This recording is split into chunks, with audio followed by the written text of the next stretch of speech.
Fanambarana. Izay mpikambana atao fikambanana Tafomada dia manao izao fanambarana manaraka izao.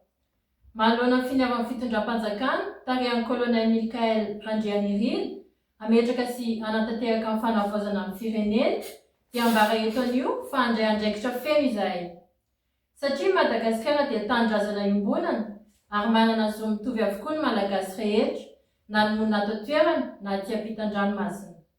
Manoloana izany indrindra ny Tafomada Europe dia iroso amin'ny fanantatosana fankakevitra lehibe miantso ny malagasy tsy ankanavaka sy fikambanana rehetra izahay mba hirahirana sy fametanana amin'ny fikarakarana izany fikaonan-doha izany. Ireto avy ny teboka hodiniana amin'izany.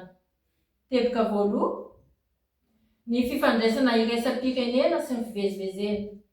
Fandinihana ireo fomba sy paikady matotra atolotro ny fitondram-panjakana malagasy izay entina mifampiraharaha amin'ny fitondram-panjakana frantsay mba hanamorana ny fahazahoana miditra aty Frantsa. Teboka faharoa, ny zo hifidy.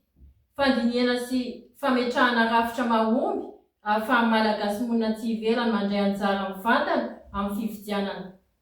Teboka fahatelo, ny fisolotena eo anivon'ny androm-panjakana. Fandinihana ny fomba ametrahana solotena maharitra eo anivon'ny antermeram-pirenena mba hitondra amin'ny feon'ny diaspora sy ary fiombonantsika malagasy aty ivelany. Teboka fahaefatra sy farany, ny fanamorana sy fitatanan-draharaha.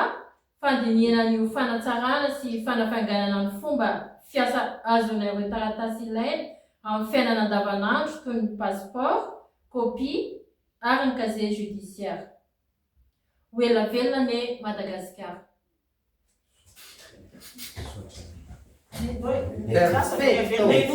Perfeito.